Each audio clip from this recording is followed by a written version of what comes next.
자, 오늘 요한계시록 22장 10절부터 21절 임봉하지 말라 가감하지 말라 하는 제목으로 말씀을 나누겠습니다. 자, 장차될 일. 자, 요한계시록 1장 19절 그러므로 내가 본 것과 지금 있는 일과 장차될 일을 기록하라. 본 것은 1장의 예수님 10가지 모습이라. 2장 3장 지금 있는 일이었죠. 소아시아 7교회 지금 주시는 말씀. 장차될 일은 4장부터 22장 5절까지다 그랬습니다. 장차될 일의 시작은 4장의 성부 하나님께로부터 시작된다. 장차될 일이 보좌에 앉으신 성부 하나님의 오른손에 있는 두루마리 책의 인을 떼는 과정이 장차될 일이 이제 진행되는 것이죠. 그래서 5장은 인 떼는 권세를 예수님께 위임하는 대관식이라. 자, 6장부터 18장까지가 그 두루마리에 있는 7개의 인을 떼는 과정입니다. 다 떼고 나야지 그 두루마리 안에 있는 책의 내용을 알 수가 있고, 이것이 소아시아에 있는 7교회뿐만 아니라 계시록을 읽는 모든 성도들에게 소망이 되고 위로가 되고 힘이 되는 말씀들이죠. 그래서 계시록 19장, 20장, 21장의 내용입니다. 자, 19장은 예수님이 재림하시는 내용이고요. 20장은 세 가지 사건이 나옵니다. 그래서 재림 예수님의 시대, 천년왕국입니다. 천년왕국 혹은 재림 예수님의 시대라. 두 번째는 천년이 끝나고 나면 곡과 마곡 전쟁. 사단이 두부 한 번 먹고 무저갱에서 풀려나오죠. 풀려나오고 나서 세상에 있는 모든 불신자들을 다 끌어모아 가지고 성도들과 싸우는 그런 전쟁입니다. 그러나 하늘에서 불이 내려서 그 모든 사람을 심판하여 불태웁니다. 그리고 나서 죽었던 모든 영혼들이 아벨을 죽였던 가인부터 해서 모든 불신 영혼들이 육체로 부활을 해서 하나님의 보좌 앞에서 재판을 받는 것이 흰보자 심판. 옛날에는 백보자 심판 이렇게 했는데 흰보자 심판 때 공의로 재판하시는 하나님의 재판정을 보여주고 있습니다. 그리고 21장 1절부터 22장 9절까지는 새하늘과 새 땅 시대 새 예루살렘이라 그렇게 했습니다. 경배 문제가 있어가지고 9절까지로 이렇게 넣었습니다. 자, 오늘은 마지막 권면으로서 계시록 22장 10절부터 21절은 두 가지 권면을 주로 말씀하고 있습니다. 첫 번째는 10절에 임봉하지 말라, 때가 가까우니라 그렇게 말씀하고 있습니다. 그 다음에 11절부터 15절은 행한 대로 갚아주리라, 행한 대로 갚으시는 하나님. 18절, 19절은 이 계시의 말씀을 가감하지 말라. 이것이 두 번째 권면의 말씀입니다. 임봉하지 말라, 가감하지 말라. 그래서 제목을 그렇게 정했고요. 마지막 20절, 21절은 마라나타 주 예수여 속히 오시옵소서 하면서 요한계시록이 마쳐지게 됩니다. 자, 10절 말씀 우리 한번 읽어주세요. 또 내게 말하되 이 두루마리의 예언의 말씀을 임봉하지 말라, 때가 가까우니라. 자, 이 두루마리의 예언의 말씀은 요한계시록의 말씀이죠. 1차적으로는 요한계시록이고요. 그다음에 좀 더 광범위하게 생각해 보면 신약 성경 혹은 성경 말씀이다 이렇게 이해할 수 있고요. 자, 본문에서는 요한계시록이다 보시면 되겠습니다. 자, 계시록을 마무리하면서 두 가지 중요한 권면을 남기고 있습니다. 첫 번째는 임봉하지 말라 그랬습니다. 자, 감추지 말라는 것이죠. 공개하라는 것입니다. 모든 사람이 깨달아 알아야 된다. 사람들에게 알려라. 그런 의미가 되겠습니다. 계시록의 말씀을 임봉하지 말고 공개해서 알려야 되는 것입니다. 왜냐하면 때가 가까우니라 그랬습니다. 이때는 무슨 때겠습니까? 예수님이 재림하셔서 세상을 심판하시고 주의 성도들을 구원하실 때가 가까이 왔다는 것입니다. 그래서 종말이 다가왔기 때문에 종말의 가장 중요한 말씀, 성도들에게 구원이 되는 말씀, 이 계시록의 말씀을 임봉해서는 안 된다. 반드시 밝히 알아야 된다라고 말씀을 하고 있는 거예요. 자, 계시록 1장 3절에도 이 예언의 말씀을 읽는 자는 단수로 했죠. 듣는 자와 그 가운데 기록한 것을 지키는 자는, 듣는 자와 지키는 자는 복수로 되어 있다 했죠. 그래서 지도자가 읽고 청중들이 듣고 지키는 그런 부분을 말씀합니다. 지키는 자는 복이 있나니 때가 가까움이라. 자, 사실은 우리가 지금 시점에서 생각해 보면 그때 주님께서 이렇게까지 말씀하실 필요가 있었을까 할 정도로 2000년의 세월이 지났습니다. 그죠? 못해도 1900년 이상이 지나온 것인데, 아니 주님이 1900년이나 남았는데 때가 가깝다고 이렇게 너무 과장되게 표현한 것 아니냐 할지라도 그게 아니라 이제 각 사람에게 복음을 듣고 이 복음의 말씀을 통해 위로를 받죠. 모든 복음이 전파되는 곳마다 박해가 일어나고 고난이 찾아올 때에 이 계시록의 말씀은 그들에게 소망이 되고 위로가 되는 말씀이기 때문에 이 계시록의 말씀이 반드시 들려지고 읽혀지고 또 이해가 되어야 되는 부분이기 때문에 그렇습니다. 자, 다니엘서 12장 4절 보니까 다니엘서를 다 기록을 하고 나서, 자, 다니엘서는 구약의 계시록이라고 할 만큼 신비롭고 또 종말론적인 또 박해적인 그런 부분을 담고 있는 내용입니다. 그런데 다니엘서를 마무리하면서 다니엘아 마지막 때까지 이 말을 간수하고 이 글을 봉함하라 그랬죠. 많은 사람이 빨리 왕래하며 지식이 더하리라. 그가 이르되 다니엘아 갈지어다 이 말은 마지막 때까지 간수하고 봉함할 것임이니라 그랬습니다. 자, 다니엘서 말씀은 구약 성경의 말씀이고 더 빨리 이 계시록의 다니엘서의 말씀이 이해가 되어야 될 것 같은데, 이 다니엘서 말씀에 대해서 왜 봉함하라고 했을까? 자, 그렇습니다. 오히려 계시록의 말씀이 더 어렵기 때문에 계시록의 말씀은 정한 때까지 봉함해라 이렇게 되어야 될 것 같은데 그렇지 못하고요. 자, 다니엘서는 봉함하라. 계시록의 말씀은 계시록이 기록될 때부터 임봉하지 말라고 말씀을 하고 있습니다.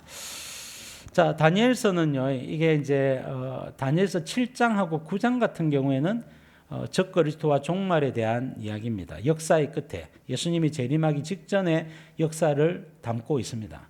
근데 다니엘서 8장하고 11장은 헬라 시대, 헬라담 로마죠. 로마가 오기 전에 헬라 시대의 신구약 중간 시대의 적그리스도의 모형이었던 안티오쿠스 4세, 안티오쿠스 에피파네스거든요. 별명이 에피파네스다 말입니다.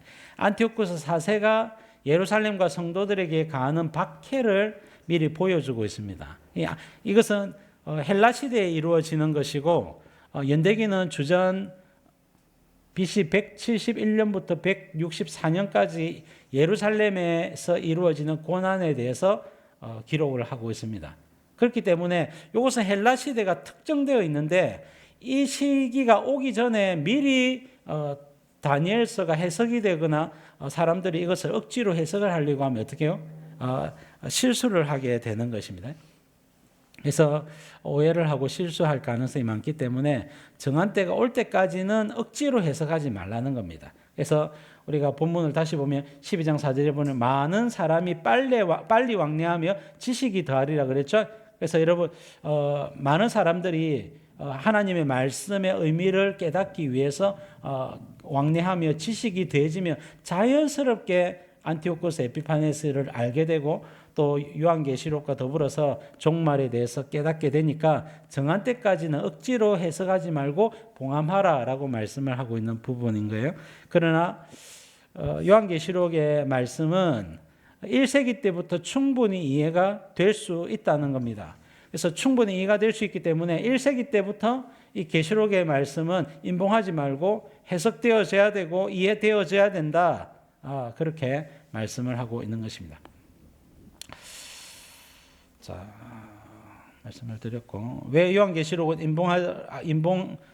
임봉하지 말라고 했느냐? 자, 글자 잘못됐네요. 임봉하지 말라고 했을까? 계시록은 얼마든지 정확한 해석이나 이해가 가능하기 때문이다. 자, 두 번째는 말씀을 알아야 구원을 받고 배교하지 않을 수가 있기 때문에 그렇습니다. 말씀을 아는 것이 힘과 위로가 되기 때문에 이 계시록의 말씀은 임봉하지 말고 정확하게 이해가 되어져야 된다. 언제부터? 1세기 때부터 이해되어져야 된다 말씀을 하고 있는 거예요.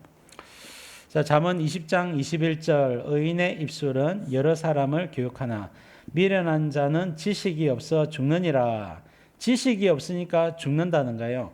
로마서 10장 2절 유대인들이 예수님에 대해서 하나님께 열심은 있으나 올바른 지식을 따른 것이 아니니라 그랬죠. 올바른 지식이 없다 보니까 예수님을 배척하게 되었고, 예수님을 배척했던 유대인들이 많은 사람들이 하나님 나라 안으로 들어오지 못하고 하나님과 원수가 되었습니다. 자, 그러므로 올바른 지식, 하나님의 말씀, 계시록의 말씀이 필요한 것이죠. 자, 시편 119편 105절에 보니까 주의 말씀은 내 발의 등이요 내 길의 빛이니이다. 하나님의 말씀을 알아야 종말에 우리 인생의 말씀을 진리의 빛으로 삼고 고난을 이겨내고 적그리스도의 박해를 이겨내고 우리가 끝까지 믿음 지키며 승리할 수 있기 때문에 이 계시록의 말씀은 임봉하지 말라 그렇게 말씀하고 있는 것입니다. 11절 말씀을 읽겠습니다. 불의를 행한 자는 그대로 불의를 행하고 더러운 자는 그대로 더럽고 의로운 자는 그대로 의를 행하고 거룩한 자는 그대로 거룩하게 하라. 자, 불의를 행하는 자는 불신자죠. 자, 불신자일 뿐만 아니라 말씀대로 살지 않는 자입니다. 우리의 믿음은 행위로 나타나게 돼 있죠. 그래서 이것이 우리가 죄를 항상 짓는다기보다도 예수님을 믿지 않기 때문에 말씀과 무관하게 살아가는 삶을 말합니다.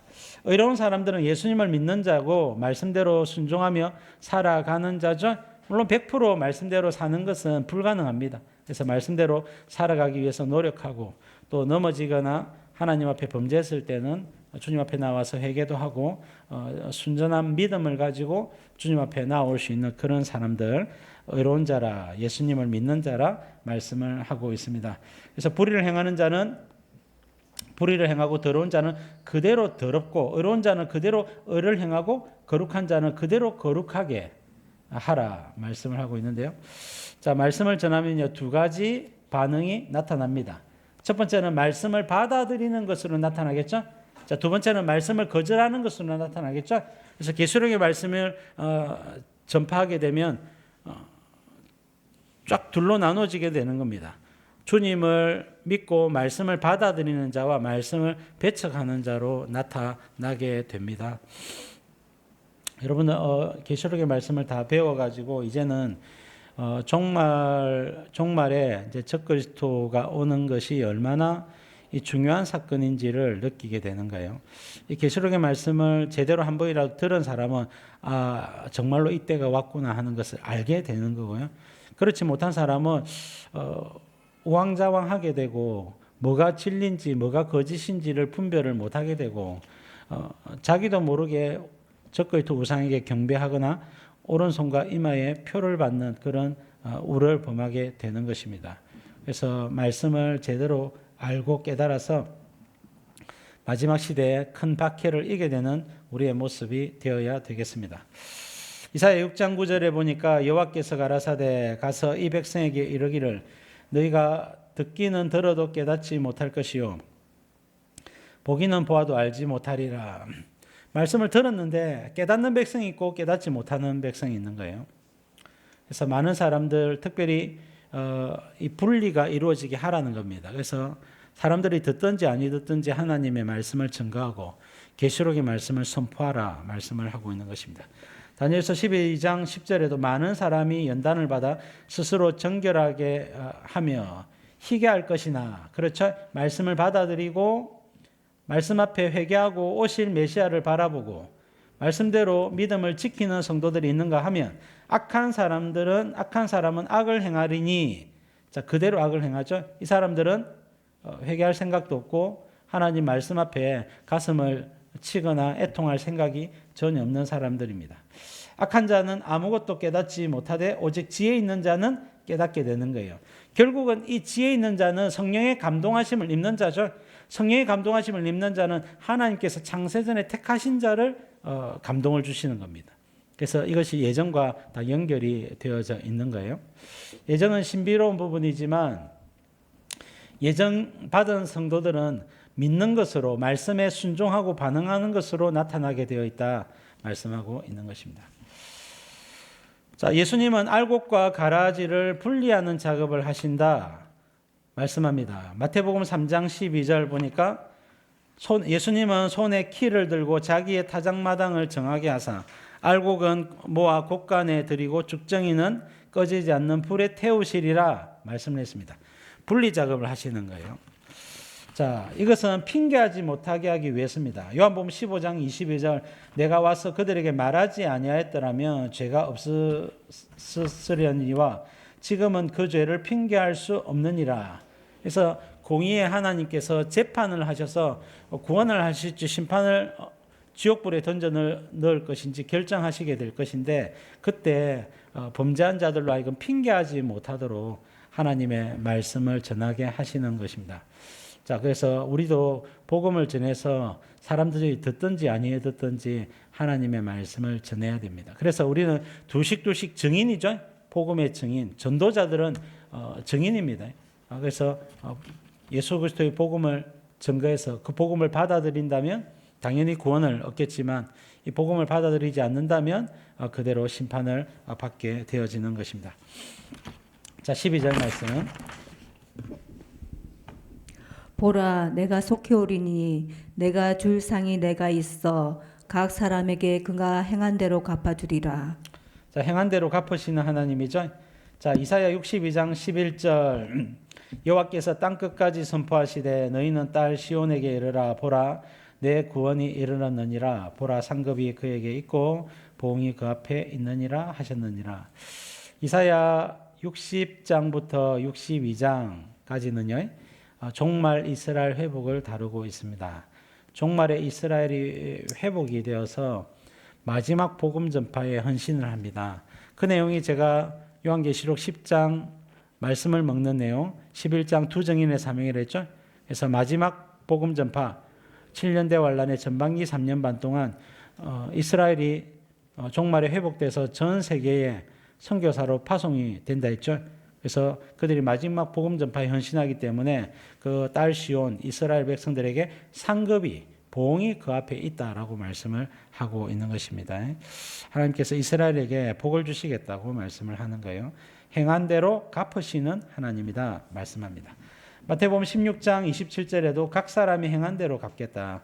로마서 2장 9절 10절 악을 행하는 각 사람의 영에는 환난과 공고가 있으리니 먼저는 유대인 그리고 헬라인에게며 선을 행하는 각 사람에게는 영광과 존귀와 평강이 있으리니 이것은 행한 대로 갚으시는 하나님의 모습을 묘사하고 있는 것입니다.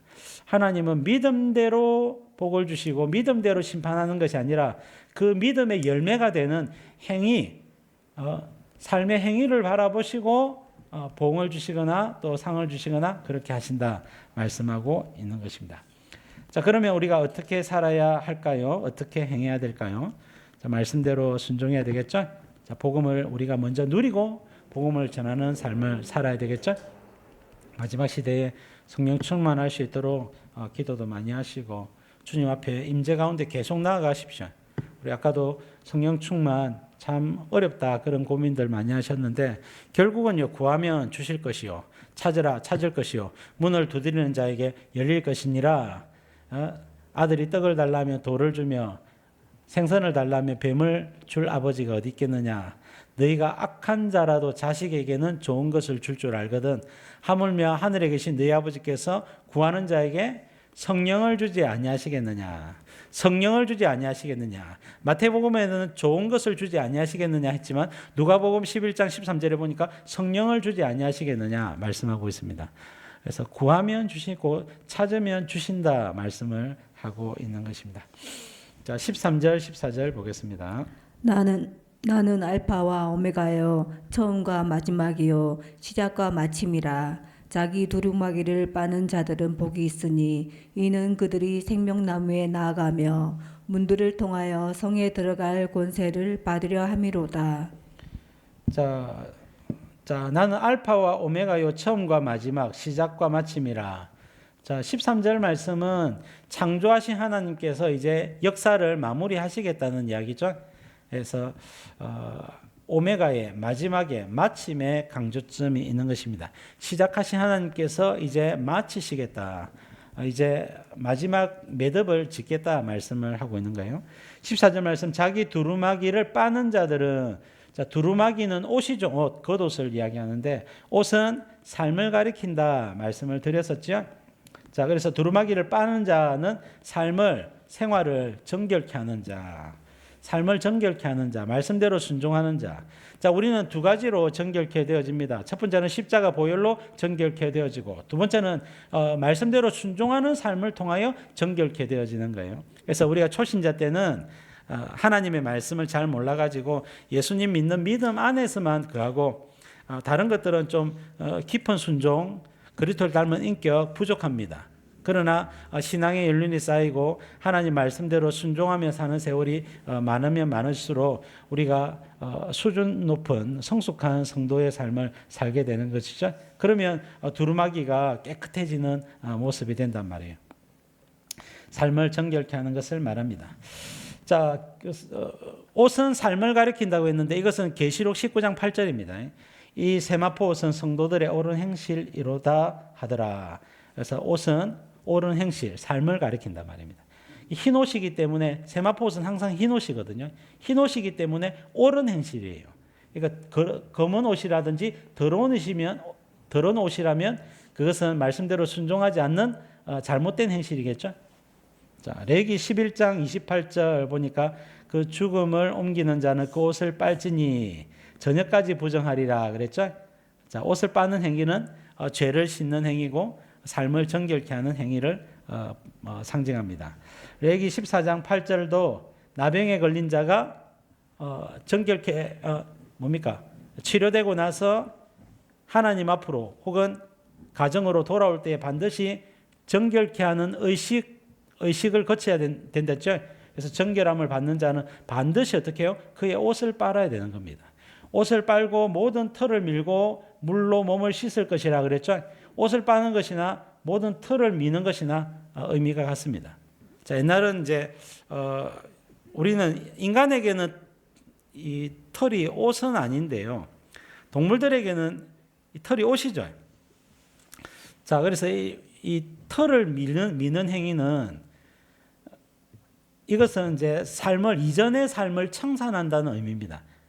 그래서 이전에 죄짓고 살던 삶을 청산하고 하나님의 말씀대로 사는 삶으로 돌아오겠다는 의미로 모든 털을 밀고 물로 몸을 씻는 것도 똑같이 회개하는 삶, 정결케 하는 삶을 상징하는 것입니다. 자, 15절 말씀.